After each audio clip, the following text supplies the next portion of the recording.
Hello, you're listening to Storytelling Saga, the podcast that shares stories. I'm your host, Allie, and this week I'm discussing AP Bio, created by Mike O'Brien. This show to me has one of the most unique and really fun creative premises of any given TV show, but what really got me watching it in the first place is that it was on a list of accepted shows to write a spec script for a TV writing fellowship contest that I've entered every single year since 2016. I'm nothing if not determined. So for me, it was the perfect opportunity to finally watch it and then write a spec script for it. And I ended up writing a spec script for it, which I'm very proud of, but that being said, I know it could have probably used a couple more revisions to really put it over the top and really make it stand out. But I'm very happy with it, though, given when I read it back, some things actually made me laugh because I could picture the characters themselves saying it. So I just love the storytelling in the show in terms of the different kind of, instead of like the typical A and B story and the typical 3-act structure, which of course this show does since it is a sitcom, but also that it plays around with different genres, it plays around with different storytelling methods too, which I just find fascinating. So that kind of stuff always inspires me as a writer. And the creator of this series, Mike O'Brien, he first was a writer on SNL. He actually also was a player on SNL from 2013 to 2014, and I actually did see him in person when I went to a taping of SNL in 2014. And then he went on to obviously create this show. And I'm very sad that this show is canceled officially because I hate when shows don't get a proper conclusion. And what I'm still upset about too is The Last Man on Earth. Just certain shows that could have just had one more season. That's all we would have needed. But nevertheless, I'm grateful that this show got 4 seasons, 42 episodes, because it was originally canceled after the second season.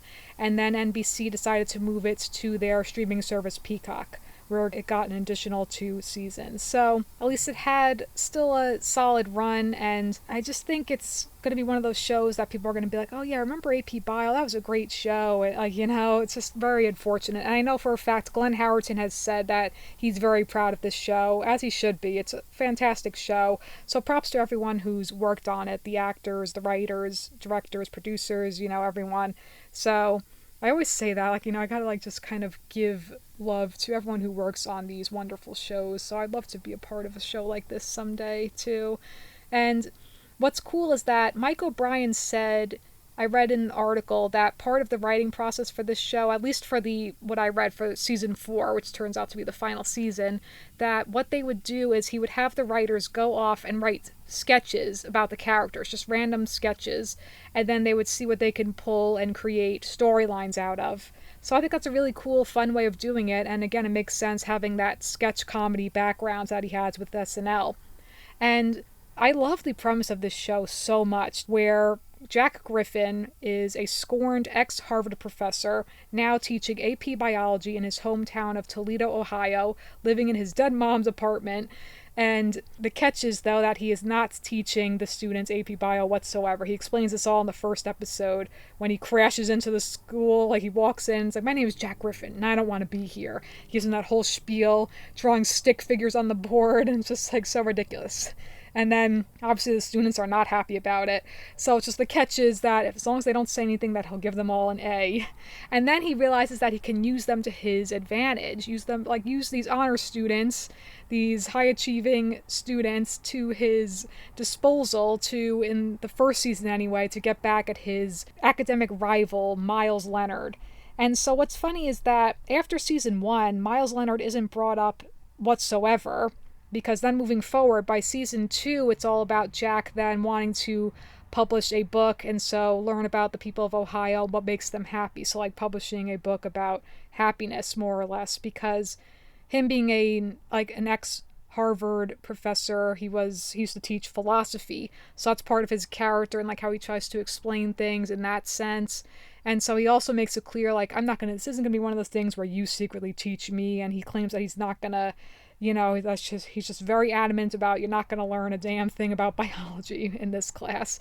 And what's funny is that I myself took AP Bio in high school, and I was awful at it. Oh my God.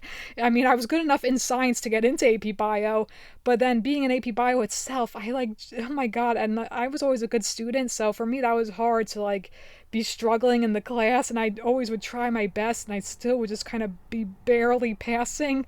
God, that was brutal, just like remembering it now. But so these poor nerds, he berates them so much, but then as the series progresses, you see that Jack does have a soft spot for them, of course. And so what really kind of separates Jack Griffin from Glenn Howerton's well-known character Dennis Reynolds in It's Always Sunny in Philadelphia is that Jack thankfully has a conscience, and he's also a much more sympathetic character in the sense that like we feel bad for him. We are rooting for him in that we want to see him succeed, and like he made a total ass of himself and like had gotten fired from Harvard. And so like he's just like has this chip on his shoulder, to say the least. But then also it's sad because his mom has passed, so he kind of really does have no one. He's kind of, it seems, at rock bottom in his career, like he has nothing. But then he comes to kind of, as the show progresses too, he comes to kind of appreciate, I keep saying kind of a lot, pardon me. He comes, because it's just like very little, here and there. That's why he's never gonna like fully say out like, oh yeah, I actually do kind of like Toledo, but just when he starts to say, for example, fall in love with Lynette in season 2, or just certain things in season 3 is when the show kind of got way wackier a little bit, and they experimented with different storytelling too, but in the first 2 seasons too. So that's what really separates him as a character, because early on for me watching this, it was hard to kind of separate him from Dennis, because even sometimes the lines he would deliver reminded me of how he delivers them as Dennis. Like, for example, in an earlier episode when he brings that kid Dan Decker to the class, and he's like, oh, you're the one sitting out here eating by some trash. Like, it sounds like how Dennis would say it. Like, I'm not the one out here alone eating trash, like next to trash, whatever he said. God, he's just so funny. So I love his line delivery.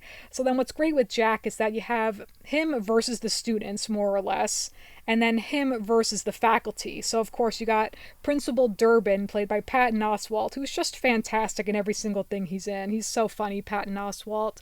But he also has that great endearing quality that, like with Principal Durbin, kind of being this, so it seems, like kind of just like a doof, but then he is a well-liked guy. And then of course there's a secretary, Helen, played by Paula Pell, who's great, who's just like so bright and sunny and giving Jack a run for his money in terms of how happy everything is, and him just being like, no, none of that, And then also the teachers, Michelle, Mary, and Steph. So they're a great trio too, and how they're kind of like dorky too, but like they're so funny with storylines with them, and how Jack slowly but surely befriends them. So that's really sweet too. And then, of course, there's the students. We got Sarika Sarkar, who is definitely the overachieving, needs all A's, perfect student, and is not happy with Jack whatsoever. And she's always just like, Mr. Griffin, like so annoyed with him. And then there is Marcus, who is definitely Jack's least favorite student.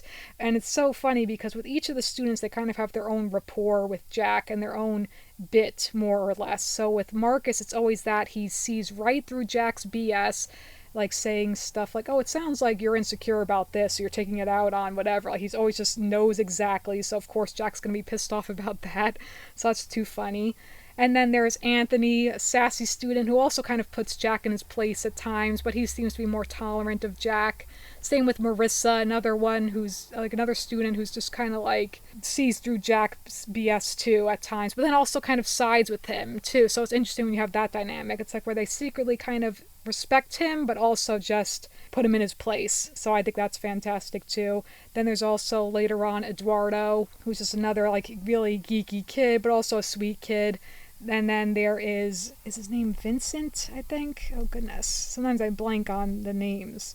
Victor, that's it, right. He's just another totally dorky, socially awkward kid, but he's also very sweet and like always trying to help too. And then there is Dan Decker, who, as I mentioned, just Jack brings in, and just the cool kid. In the first season there was Colin, the redheaded kid who plays music, and then also another kid, what was his name? Devin, who was only in season 1, who's kind of like a mini Jack. So those two then just disappear, and then Eduardo comes along, and other characters. Yu Yao, who's just another character with kind of like a dark side to her. There's also Grace, another quirky character, and then Jack's favorite student, Heather, who's so fantastic. She's like this mousy kid, but then she respects Jack, really kind of looks up to him and calls him boss all the time, and just is always on board with wanting to help him out. Even in the first episode when he decides that they're going to catfish his nemesis, Miles Leonard. And then she like comes up with this whole thing. So, okay, that's really good. Good job, Heather. So it's so ridiculous. So I do like how as the series progresses, he does develop a soft spot for all of them, even Sarika. And I think Sarika is start like coming around to kind of sort of on some level, even though she's always so annoyed by him, on some level she perhaps pities Jack Griffin, Mr. Griffin, as she says. So it's too funny. And then there's also, for instance, the janitor Dale.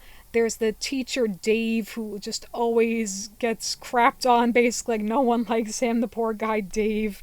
Oh, goodness. And there's also Coach Novak, who's great too. So there's all these really quirky, interesting characters. And another student, Caleb, who shows up later on in the series too.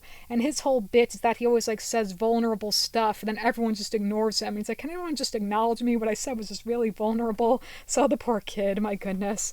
But so I love the premise of this show. I love how it does kind of take you back to high school a little bit in terms of, you know, being socially awkward at times and wanting to do well in school, especially students like this who are gifted students and really smart and talented. So it's just so funny. And then as the series progresses, we see how Jack sees them in different ways. How, for instance, Anthony, when he's doing that secret underground wrestling thing, and then Jack wants him to kind of stand up for himself and take charge and like really be able to wrestle too, instead of just kind of being the lackey for that. Or say with Victor, when he finds out that Victor's parents are getting a divorce, and then Victor's acting out, and then Jack says, hey, it's okay, bud, like, you know, you'll be okay, my parents got divorced, and, you know, so in his own weird way trying to mentor them, even though he's very much not someone to look up to. So that's why it's so funny that Heather looks up to him so much, and it's just very, like, in a way that's just very sweet, honestly, like in a messed up way, but it's cute too. Also, it's so cute how Heather and Dan have a little blossoming romance happening because an unlikely pair, so I find that very cute too. And then all the stuff like with Principal Durbin, how Principal Durbin thinks he and Jack are going to be best friends, and then like when Principal Durbin becomes one of Toledo's bachelors and Jack is so offended by it, like how can he be on it but not me? And then by season 2 also, when he wants to figure out how people can achieve happiness, like, you know, just simple ways of that, and he's going to write a book about that, hopefully get published, then he could finally move out of Toledo. That's always been his goal, especially in the first 2 seasons. But then he starts to fall in love with Lynette, who works in payroll, and then it's like a struggle of him wanting to leave, but also then he is becoming more attached to Toledo, really. And so then it's sweet when they do get together, but then, spoiler alert, in season 4 they break up. And the real reason is because the actress is part of another show, so that's the real reason why. But it's sad that they break up, and I would hope that they would have gotten back together.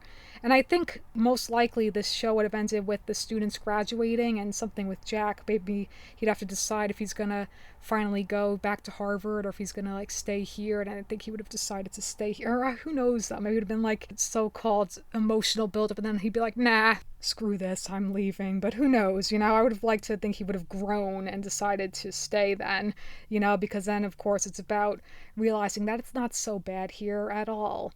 And that's what's great too, is kind of how in the search for happiness, then when he sends the students out to kind of do day jobs, then he's starting to make a list of things to put into his book. Like, do a job where you could see like the growth each day of your labor, and then celebrate with small things, and find someone that can make you happy, like all this stuff.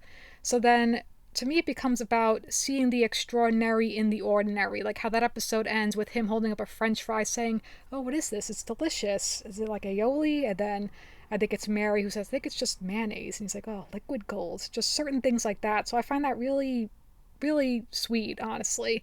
And then how, again, like how the show plays around with different things. Like in season 3, when Jack is stuck in the school then, and he's just slowly going crazy. And it's a parody of The Shining, when like he's trying to do his whole speech, doing a video to get back into Harvard, and then he's like, okay, wait, how many that's is it? That.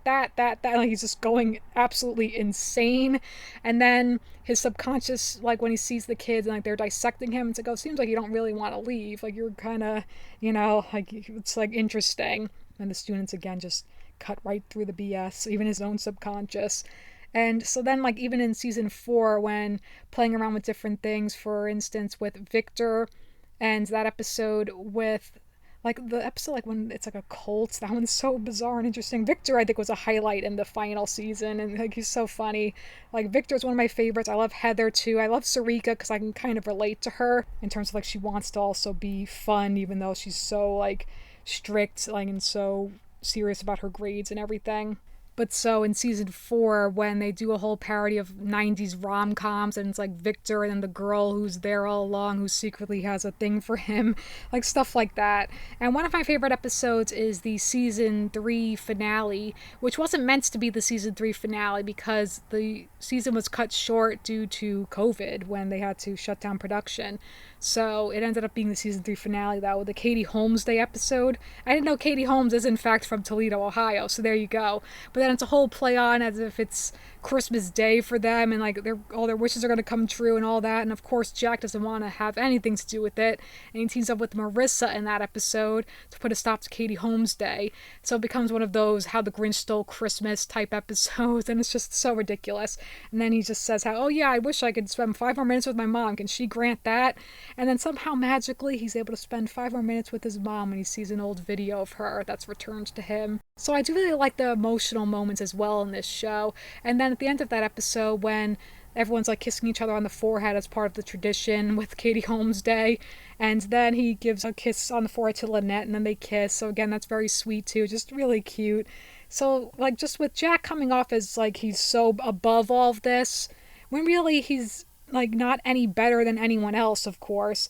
It's just like, you're crapping on this place, but really it's just kind-hearted people who are all just working hard, doing their best. That's why you gotta love Helen too. Such a great foil with Jack, and same with Principal Durbin. That dynamic is so fantastic to me. So much stuff for comedy there. It's just like hilarious. I love when Helen has to go back to high school. It's so dumb. So she's in Jack's class, and then he just uses her too, unknowingly though. But so poor Helen, because she's so great. She's so bright and sunny. She's such a great character. Goodness. And then he wants to get revenge in that episode. That's in the season 3 premiere, when he wants to get revenge on the person because, like, he wanted an old popcorn machine because it's memories of him and his mom. And then it turns out to be this little tiny mini popcorn machine thing, like a little miniature thing, and it's so damn cute though. And so then he wants to get revenge because that's always his MO, wanting to get petty revenge on people who have wronged him. So it's just so hilarious because he comes off as obviously being a know-it-all, and that he's above all of this, but really he's so insecure and incompetent, clearly, because he got fired from Harvard, so there you go. And he really could have been a good teacher to these kids. So in a way, they are learning from him. Perhaps they're learning what not to do in adulthood, obviously, But then every once in a while, he comes through for them when he encourages them, like with the talent show, things like that, putting on the play, or again, encouraging Anthony, or helping out Victor. Or, always like looking out for Heather. It's like, yeah, that's my girl. Like, it's too funny. So I like that too. And there's so many funny things. There's that episode, Dave meets, who is it? Dave meets Gary or something. And it's just like previously on AP Bio. I'm just doing all of these setups. And it just becomes like the kids accidentally steal drugs or something, or so they think it's drugs, and just like all this crazy stuff. And then at the very end of the episode, Gary meets Dave. That's the name of the episode. It's also in season 3. And so then, like, it's just like so ridiculous. Poor Dave always getting crapped on, like no one likes Dave. And so there's all these ridiculous things. I like also the dynamic between Mary, Steph, and Michelle. How Michelle sometimes, like, Mary and Steph kind of tease her, but then that they all look out for each other, and that they are friends, and that they all have like similar goofy humor. Really, they're all kind of just it's too funny, like that dynamic with the 3 of them. And Michelle's also the only one who's married too, so like they tease her too, saying, oh, like, you better watch out because Keith is definitely gonna murder you, her husband. Like when she does like that murder mystery party And that's when then Jack and Lynette at the time are kind of falling for each other. So it's really cute too. Like she's dressed up as Coach Novak or something. So it's so funny. But I like the emotional things though. There's also that episode Nuns where to me that was like the biggest distinguishing thing between Dennis and Jack. I don't mean to keep bringing up Dennis from It's Always Sunny, but just because Glenn Howerton is so synonymous with that character. But with that one particularly, when he starts crying his eyes out when like the nuns question him because he had stolen the statue and then he has to like get it back because he didn't want the students to get in trouble. That's when Anthony, Victor, and Heather had helped him out. And so then like he feels guilty, like when they just kind of like, give him that Catholic guilt. And then like he's crying, he's like, yeah, I feel guilty, I wasn't there for my mom. And it's like genuinely devastating. And then if it were Dennis, it would have been BS. But because it's Jack, that it was genuine. Like he really does feel bad. That is his heart. That's like where his conscience lies. Feeling bad that he couldn't have been a better son. Feeling like he's not living up to what he's meant to be as this, perhaps a published author or this tenured professor, all these things. So that's why I just find him so interesting, because he can be so short-sighted and petty, but then he can also be deep and philosophical, of course. Even when he meets Lynette, how she kind of goes toe-to-toe with him, saying, oh, well, no one actually genuinely owns anything, like, that philosophical thing, too. And then jumping to the series finale, which, unfortunately the series finale, the Harvard pen, where it's just going back saying, like, this is my pen, how that pen gets passed around. And then at the end he uses it to sign the birth certificate for Steph's daughter. I believe she has a daughter, which is so cute. She ends up just having a child. So that would have been cute too, to see her raising her child as a single mother.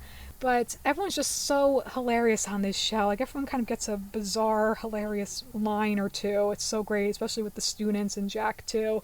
And gotta love Durbin because he just comes off, he's such a likable guy.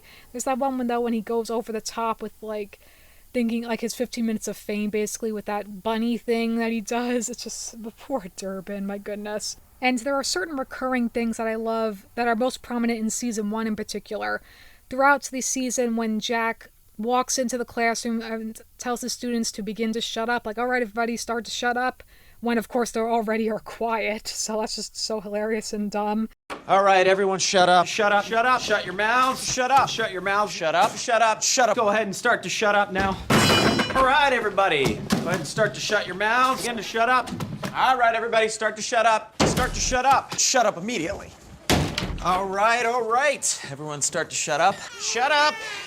Shut up, your silly cybernetic offspring. Okay, start to shut up, everybody. All right, quickly finish shutting up, everybody. Shut up.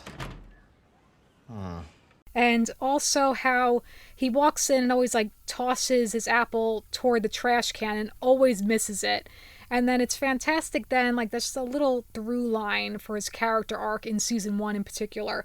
So then when he thinks he finally got back at his nemesis Miles Liner, that's when he finally gets the apple in the trash. And it's like, oh yes, everything, it says it's like a symbol of, yes, everything's going to come out great for me, for Jack Griffin.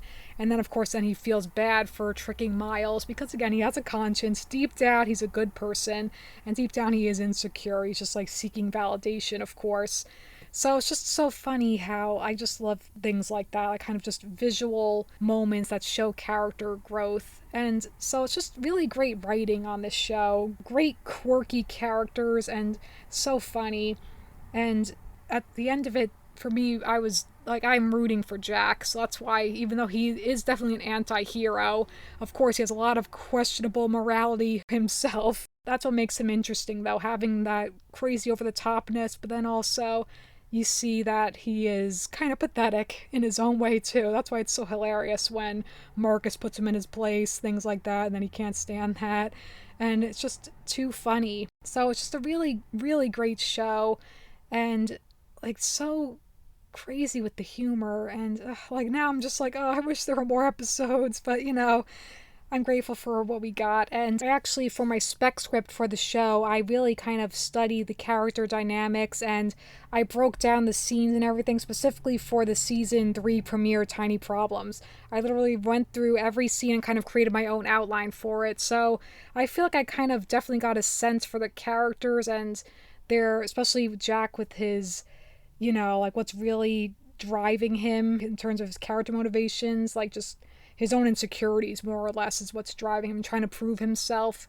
So it's just very funny. And also, there's the character I didn't mention, Joyce, who's so hilarious, so confident, and always just live streaming her thoughts. So I did a bit with that in my spec script. And my spec script, I will say though, I like recognize this now, that my B story was stronger than my A story. My B story was that Principal Durbin and Helen thought that there was a curse on Whitlock High, and my A story was basically Jack wanting people to come to him for advice, and it wasn't as like solid I would have liked it to have been. But that being said, I'm proud of it, but it just could have been a little bit better in terms of tightening up that A story for me. But it was funny though, and I know for a fact I was able to match the humor of this show because I definitely studied it a lot with having binged it. I like watched it for enjoyment, but also to really get a sense of the characters too. So, such great characters, such a fun world, like just really solid comedy with this show.